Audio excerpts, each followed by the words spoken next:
پہلی بات جو یہ مانے کہ مجھے نصیحت کے پیچھے چلنا ہے، نصیحت کیا ہے؟ قرآن، اس قرآن کے پیچھے چلنا ہے. اور دوسرے خشی الرحمن بالغیب، اللہ کو دیکھ نہیں رہا ہے لیکن ہر وقت میں اس طرح ڈرے کہ جس طرح گویا اللہ کو براہ راست وہ خود دیکھ رہا ہے. رات کی تنہائی میں ہے، کوئی اس کو نہیں دیکھتا ہے، لیکن اس وقت میں بھی کوئی جھوٹی بات بولنے سے، کسی کی غیبت کرنے سے، چغلی کرنے سے گھبراتا ہے، بلکہ گندی بات کو دماغ میں لانے سے گھبراتا ہے، اس لیے کہ کوئی نہیں دیکھ رہا ہے مگر اللہ تو دیکھ رہا ہے. فبشرہ بمغفرہ، جو اس طرح کے لوگ ہیں، قرآن کے پیچھے چلنے کا ارادہ رکھتے ہیں اور اللہ سے ڈرتے ہیں، فبشرہ بمغفرہ، اے پیارے نبی صلی اللہ علیہ وسلم ان کو خوشخبری دیجئے بمغفرۃ، بخشش کی، واجر کریم، اور عزت والے اجر کی خوشخبری دیجئے. ان کو دو چیزیں ملیں گی، جو خطائیں اور لغزشیں ہو گئیں وہ سب معاف، اور دوسرا کیا ملے گا؟ عزت والی روزی، عزت والا اجر ملے گا. اور عزت والا سب سے بڑا اجر کیا ہوگا؟ اللہ کے ہاں جب بندہ پہنچے گا، ایک تو اس کی ساری خطائیں اس کے اعمال نامے سے مٹا دی جائیں گی، اور دوسرے اس کو جتنی نعمتیں دی جائیں گی، کہا جائے گا کہ یہ تیرے کاموں کا تجھے بدلہ ملا. حالانکہ کسی کے کام کا کوئی بدلہ ہو سکتا ہے؟ حدیث میں ہے کہ کسی آدمی کا دماغ خراب ہوگا، وہ کہے گا میں نے اتنی بڑی عبادت کی، وہاں مثال میں ہے کہ اس نے کئی 100 سال تک عبادت کی، اس کے بعد اللہ تعالیٰ فرمائے گا جا تجھے میں نے اپنے کرم سے معاف کر دیا. وہ کہے گا کمال ہو گیا، اتنے سال عبادت کی اب بھی کرم سے معاف کیا. تو کہا جائے گا کہ اس کو ذرا جہنم کے گرد گھما کر کے لے آؤ. جب اس کو پیاس لگے گی تو وہ کہے گا پانی پانی، تو فرشتے کہیں گے پانی تو یہاں ملتا نہیں، وہ تو جنت میں ملتا ہے. تو وہ کہے گا بھئی کسی طرح تو دے دو. کہا یہاں پانی قیمتاً ملتا ہے. کہا کتنی قیمت میں ملے گا؟ کہا اتنے 1000 سال کی عبادت کے بدلے میں. وہ کہے گا اتنے 1000 سال تو میرے پاس ہے عبادت. کہا ٹھیک ہے، اس کے بدلے میں 1 گلاس مل گیا. جب 1 گلاس ملے گا واپس پہنچے گا، کہا کوئی نیکی ہے تیرے پاس؟ کہا کچھ بھی نہیں. تو کہا میں پہلے ہی کہہ رہا تھا نا اب تیرے لیے جہنم کا فیصلہ ہو. کہا تیرے کرم کی امید ہے. تو کہا میں کہہ رہا تھا نا اپنے کرم سے معاف کر دیا تجھے. تو اللہ اپنے کرم سے جنت عطا کرے گا، لیکن بار بار قرآن پاک کہہ رہا ہے ھذا ما توعدون، یہ ہے وہ چیز جس کا تم سے وعدہ کیا جاتا تھا، یہ ہے تمہارے کاموں کا بدلہ. تمہارے کام اللہ کے ہاں قبول ہو گئے، تمہارے کام اللہ نے قبول کر لیے. یہ ان کی روزی کو عزت والی روزی بنایا جا رہا ہے، ان کے لیے اجر کریم ہے، عزت والا اجر ہے.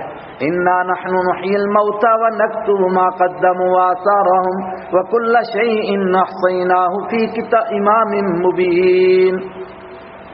اس رکوع کی آخری آیت ہے انا نحن نحيي الموتى، بے شک ہم ہی مردوں کو زندہ کرتے ہیں. مطلب یہ اجر ملے گا، عزت والا اجر، مگر کہاں ملے گا؟ یہ دنیا کرنے کی جگہ ہے، یہ پھل پانے کی جگہ نہیں. یہاں اجر نہیں ملے گا. یہاں نیکی کی وجہ سے اگر کچھ برکتیں مل جاتی ہیں تو یہ سمجھو نیکی کی تھوڑی سی برکت ہے، اصل میں اس کا اجر تو آخرت میں ملے گا. تو کب ملے گا؟ نحیی الموتى، ہم مردوں کو دوبارہ زندہ کریں گے، محشر لگے گا، پھر جنت اور جہنم کا فیصلہ ہوگا.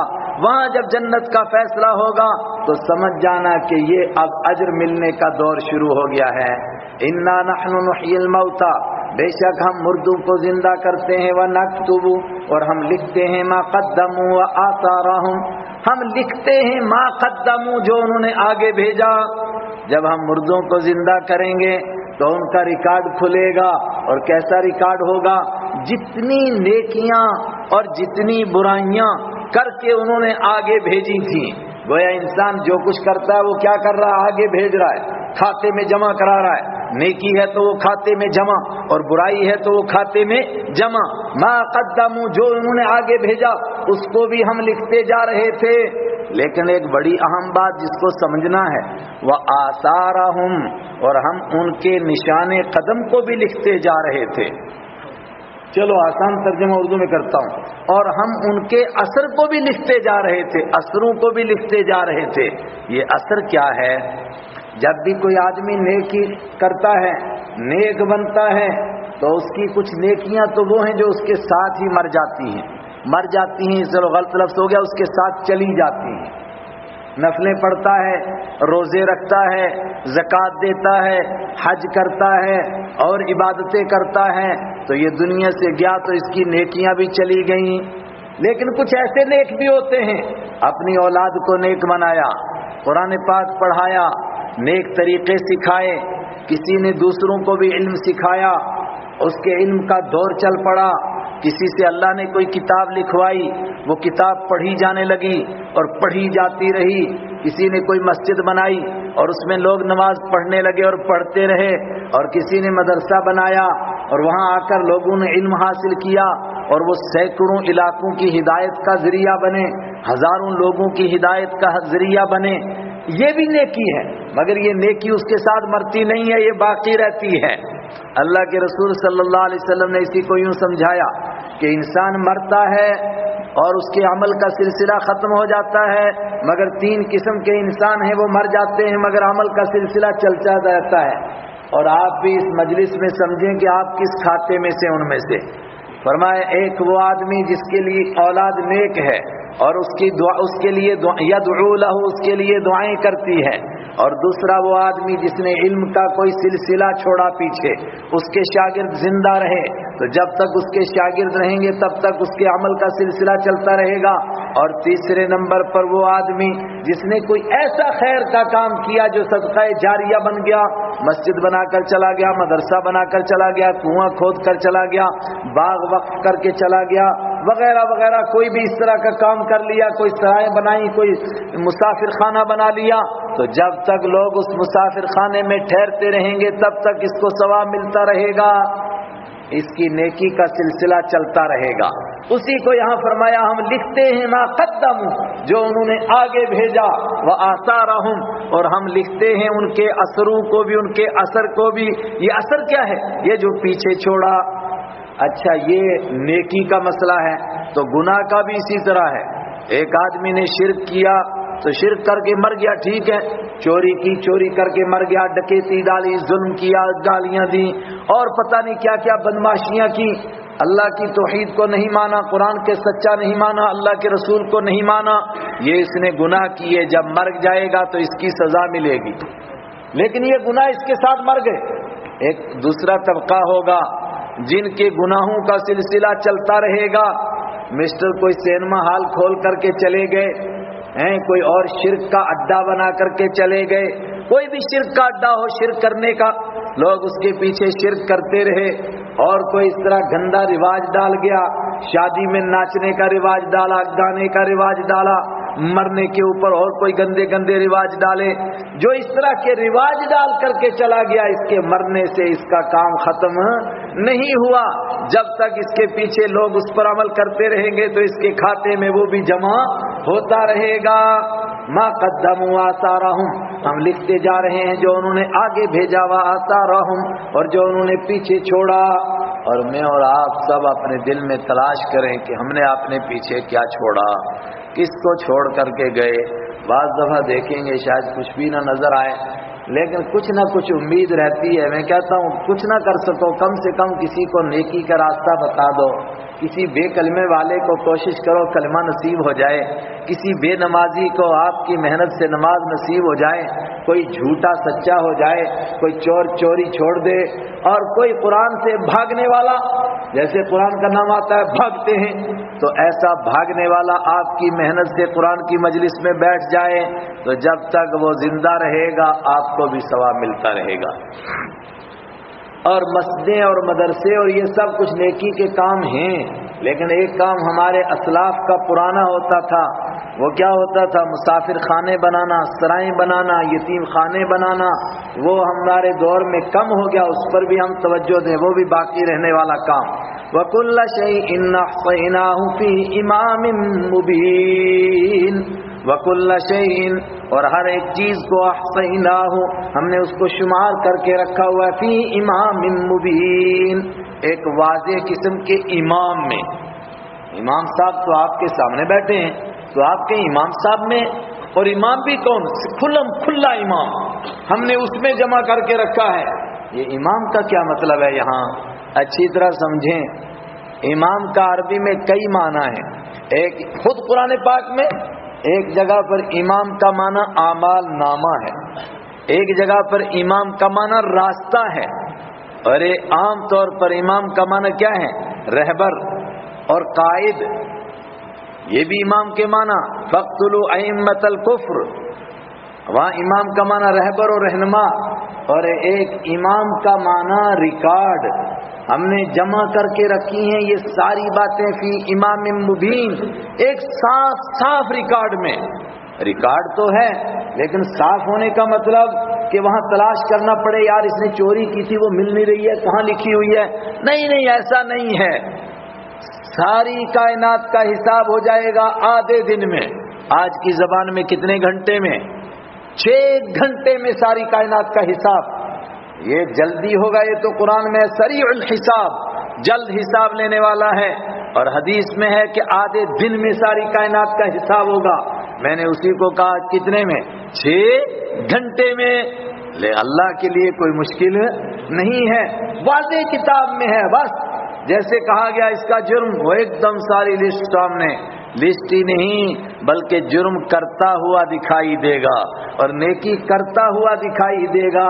وَكُلَّ شَيْءٍ، اور ہر ایک چیز کو احصیناہ، ہم نے شمار کر رکھا ہے فی امام مبین، ایک واضح قسم کے ریکارڈ میں، ایک صاف صاف کتاب کے اندر، ایک صاف صاف ریکارڈ کے اندر، اور صاف صاف اعمال نامے میں. یہ بھی ترجمہ کر سکتے ہیں آپ. یہ ایک رکوع پورا ہو گیا اور ادھر 54 منٹ بھی ہو گئے، سمجھو 1 گھنٹہ پورا ہو گیا. اب آپ بتائیے، مجھے لگتا ہے کچھ لوگ بیچارے تھک گئے، وہ کروٹ بدلتے ہیں، کبھی ادھر بیٹھتے ہیں کبھی ادھر بیٹھتے ہیں، کبھی ادھر بیٹھتے ہیں کبھی ادھر بیٹھتے ہیں. اگرچہ ٹی وی کے سامنے تو 2-4 گھنٹے بھی بیٹھ سکتے ہیں اگر میچ چل رہا ہو، موبائل کے سامنے تو ساری رات بیٹھے رہیں. یہ توفیق کی کمزوری کی بات ہے، قرآن سے لگاؤ کی کمزوری کی بات ہے. ورنہ جب قرآن سے عشق ہو جائے گا تو پھر قرآن پڑھنے والوں کو پوچھو، ان کو تھکاوٹ ہی نہیں ہوتی ہے. کتنا پڑھا، کھڑے کھڑے تھکتے ہی نہیں ہیں. ان کو سنتے ہوئے تھکاوٹ نہیں ہوتی، پڑھتے ہوئے نہیں ہوتی. لیکن ہمارا معدہ بھی کمزور ہے، جسم بھی کمزور ہے. اتنا ہی پڑھیں کہ آگے پڑھیں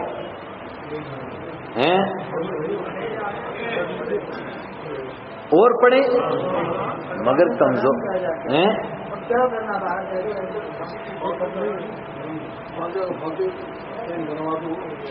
چلیے پھر میں تو سوچ رہا تھا بس کرتا ہوں، لیکن بھاری اکثریت کہتی ہے کہ باہر جا کر بھی غیبت کرنی ہے، جو تھوڑی بہت نیکی نصیب ہوئی وہ بھی ختم ہو جائے گی. فوراً کسی کی غیبت کریں گے، کوئی نہیں ملے گا تو کم سے کم کرونے کی غیبت تو ضرور کریں گے. تو اس لیے بیٹھیے گا. پھر آگے دوسرا رکوع شروع ہوتا ہے، اور اس رکوع کے اندر میں نے پہلے عرض کیا کہ ایک قصہ بیان کیا جا رہا ہے جس میں 3 داعی گئے قوم کے پاس اور لوگوں نے تینوں کو جھوٹا کہہ دیا. پہلے اللہ نے ایک کو بھیجا، پھر دوسرے کو، پھر تیسرے کو، یا پہلے 2 کو بھیجا فَعَزَّزْنَاهَا بِثَالِثٍ، پھر تیسرے کے ذریعے سے ان کو اور طاقت پہنچائی. لوگوں کو یقین ہو جائے کہ یہ اللہ کے بھیجے ہوئے ہیں اور یہ اللہ کی باتیں ہیں جو یہ سمجھا رہے ہیں. لیکن لوگوں نے کیا کیا؟ تینوں کو جھوٹا کہہ دیا. لیکن جھوٹا کہنے کا انداز اور نبیوں پر اعتراض کرنے کا انداز بالکل وہی تھا جو حضرت رسول اکرم صلی اللہ علیہ وسلم کے ساتھ مکہ کے کافروں کا تھا. تو قرآن پاک نے اس کو کس لیے دہرایا؟ ایمان والوں کو تسلی دینے کے لیے، حضرت رسول پاک صلی اللہ علیہ وسلم کو تسلی دینے کے لیے کہ جو کچھ آپ کو کہا جا رہا ہے آپ سے پہلے بھی یہی کہا جاتا رہا ہے. اور مکہ کے مشرکوں پر طنز اور طعنہ کرنے کے لیے کہ تم نے کوئی بڑا کمال نہیں کیا ہے، تم سے پرانے جاہل بھی یہی کہتے تھے. آج بہت ساری باتوں کو لوگ کہتے ہیں یار آپ لوگ پرانی باتیں دہراتے ہو. ارے پرانی باتیں دہراتے ہیں، آپ نے کون سی ترقی کی ہے؟ 1450 سال پہلے ابو جہل نے جو کچھ کہا آج کے جاہل بھی اس سے آگے بڑھ نہیں سکے، وہی کام کیا سب کا سب. میں ایک مثال دیتا ہوں.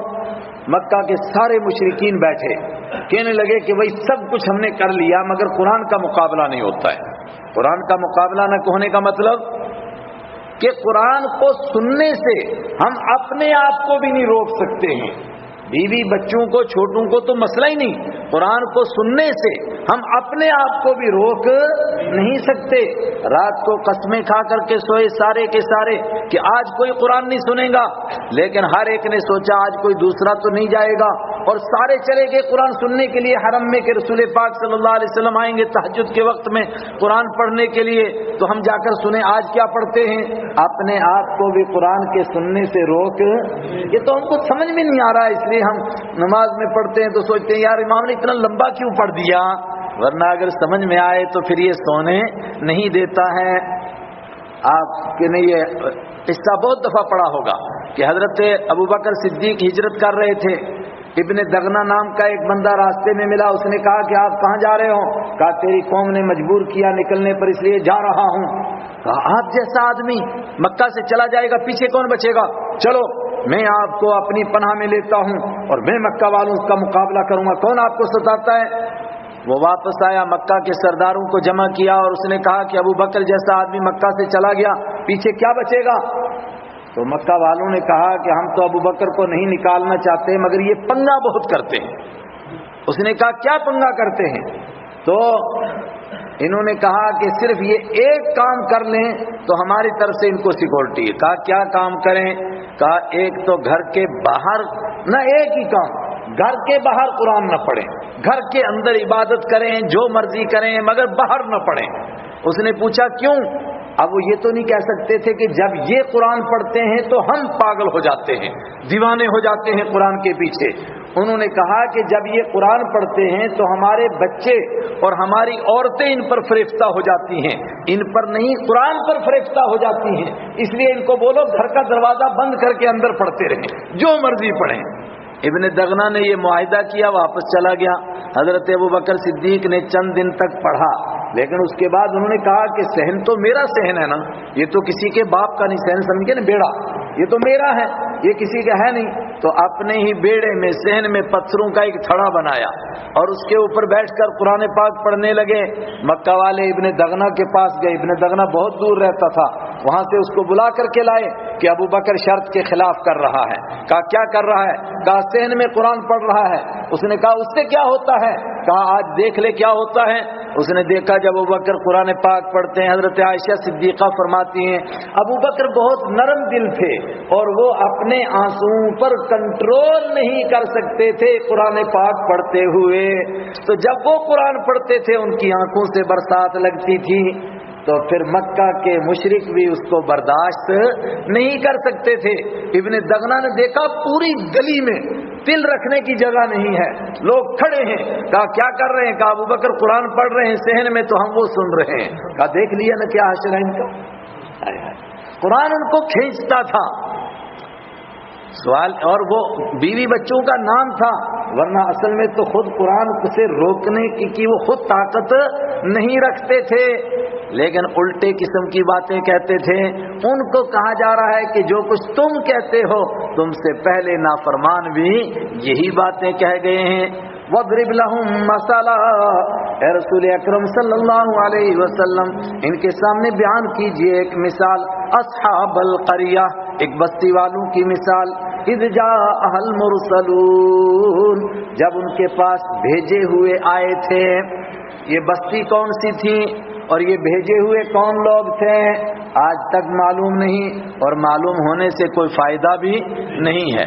بعض لوگوں نے طے کرنے کی کوشش کی فلاں بستی ہو سکتی ہے، فلاں بستی ہو سکتی ہے، لیکن تلاش کرنے سے کوئی فائدہ بھی نہیں۔ یہ داعی تھے کہ یہ اللہ کی طرف سے نبی تھے، اکثر کہتے ہیں کہ یہ نبی نہیں تھے، صرف دین کے داعی تھے۔ داعی کا مطلب دعوت دیتے تھے، لیکن یہ نبی نہیں تھے۔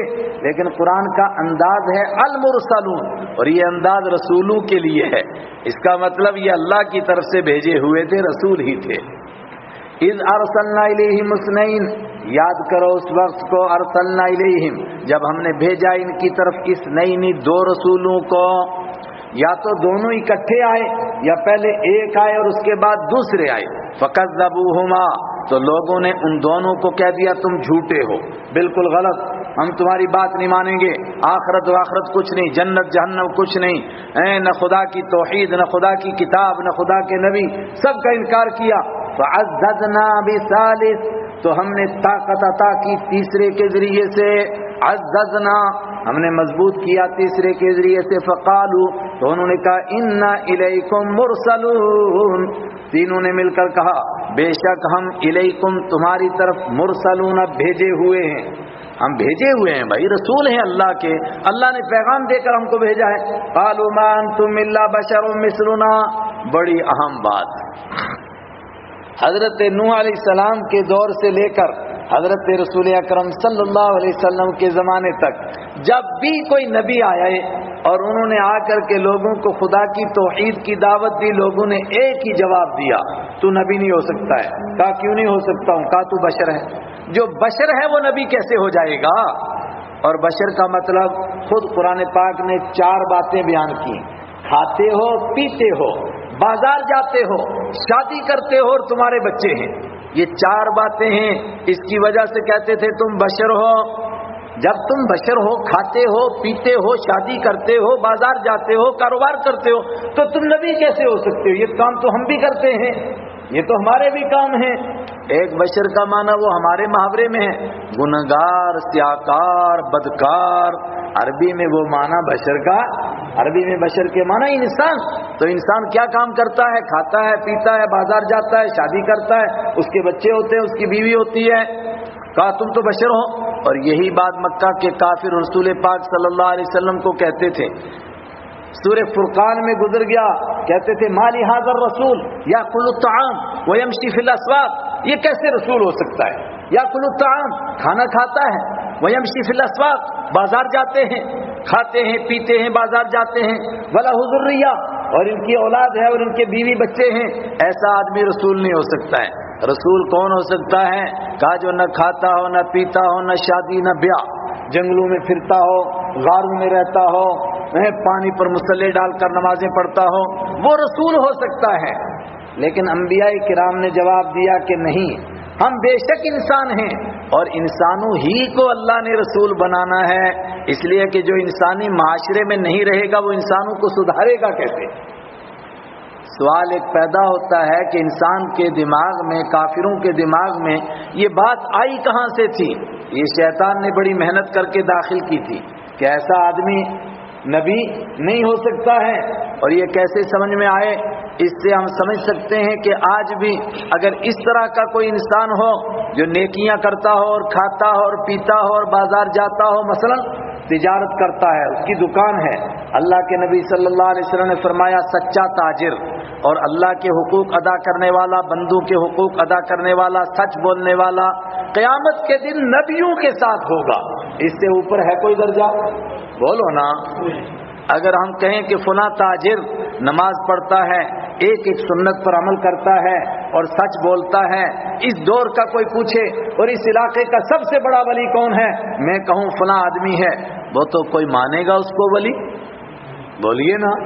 لوگ کہیں جائیں گے دوڑ کر کے سب کہ یہ ولی ہے، جب دیکھیں گے ارے یار یہ تو فلانا چاچا، یہ کہاں ولی ہے، یہ تو فلانا بزرگ ہے، یہ کہاں ولی ہو سکتا ہے؟ اس کے مقابلے میں ہم کہیں کہ وہ پہاڑ کی چوٹی پر ایک مشٹنڈا بیٹھا ہے اور ہے بھی پورا ننگا اور بس شہر میں کبھی آتا ہی نہیں، مانیں گے لوگ ولی کے نہیں مانیں گے؟ مانیں گے۔ یہ شیطان نے ذہن بنایا ہے کہ بزرگ اس طرح کا ہوتا ہے۔ اللہ کے رسول فرماتے ہیں کہ یہ بزرگ ہے، مگر لوگ اس کو بزرگ نہیں مانیں گے۔ اگر کہا جائے بھائی فلاں بزرگ ہے، سچ بولتا ہے، پورا تولتا ہے، سنت پر عمل کرتا ہے، فرض پر عمل کرتا ہے، حلال کی روٹی کھاتا ہے، کوئی مانے گا اس کو؟ نہیں مانے گا۔ ایک مزدور آئے رسول پاک صلی اللہ علیہ وسلم کے سامنے، آپ نے ان کی طرف ہاتھ بڑھایا مصافحہ کرنے کے لیے، انہوں نے اپنا ہاتھ پیچھے کھینچ لیا۔ آپ نے فرمایا کیوں؟ انہوں نے کہا کہ پیچھے کھینچ لیا، کہا میرے ہاتھ تو گرد سے اٹے ہوئے ہیں، میں آپ کے ساتھ کیسے مصافحہ کر سکتا ہوں؟ آپ نے فرمایا ناولنی یدک، اپنا ہاتھ مجھے دو، میں اور ان کے ہاتھوں کو جب اس نے ہاتھ دیے آپ نے چوم لیے ان کے ہاتھ اور فرمایا تمہارے ہاتھ تو اللہ کے ہاں اس طرح کے پسندیدہ ہیں جس طرح اللہ کے راستے میں صرف اللہ کے لیے جہاد کرنے والوں کے ہاتھ اللہ کو پسند ہوتے ہیں۔ لیکن ایسے مزدور کو آج کے دور میں کوئی ولی مانے گا؟ ہنس ہنس کے لوگ زمین پر گریں گے، یار یہ ولی ہے، مزدور ہے بیچارہ، یہ کہاں سے ولی بن گیا ہے؟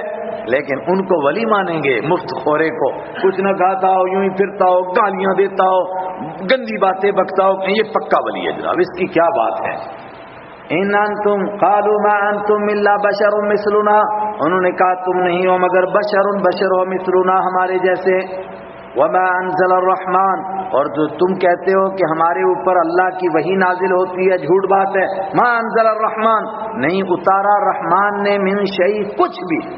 ارے ہم کہہ رہے ہیں کہ ہم پر وحی اترتی ہے، کہا ان انتم الا تکذبون، تم نہیں ہو مگر جھوٹ بولتے ہو، جھوٹی باتیں کرتے ہو، کوئی وحی شیء نہیں آتی ہے۔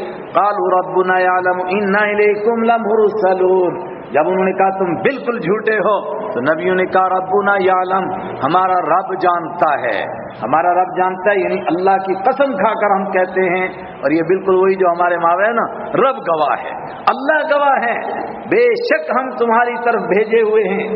اور ہم قرآن نہیں سمجھ سکتے، ورنہ اوپر انہوں نے تھوڑا سخت الفاظ میں نہیں کہا تھا، عام الفاظ میں کہا تھا کہ تم جھوٹ بول رہے ہو، تو انہوں نے کہا انا الیکم مرسلون، نیچے انہوں نے کہا بالکل تم جھوٹے ہو، تو انہوں نے بھی تاکید سے کہا انا الیکم لمرسلون، بے شک ہم تمہاری طرف ضرور بالضرور مرسلون، بھیجے ہوئے ہیں، اللہ کے رسول ہیں۔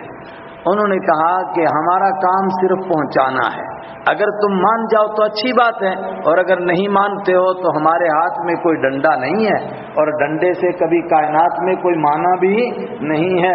پتہ نہیں کس ظالم نے پھیلا دیا کہ تلوار سے لوگوں کو بنوا دیا، تلوار سے کوئی مانتا ہے؟ مانتا نہیں ہے آدمی تلوار سے کبھی بھی۔ انبیاء کرام کا کام منوانا نہیں، کہنا ہے، پہنچانا ہے۔ وما علینا الا البلاغ المبین، اور نہیں ہے ہمارے ذمے الا البلاغ المبین، مگر کھلم کھلا پہنچا دینا۔ یہی وہ آیت ہے جو عام طور پر تقریر کرنے والا بات پہنچاتا ہے اور آخر میں کیا کہتا ہے؟ وما علینا الا البلاغ المبین۔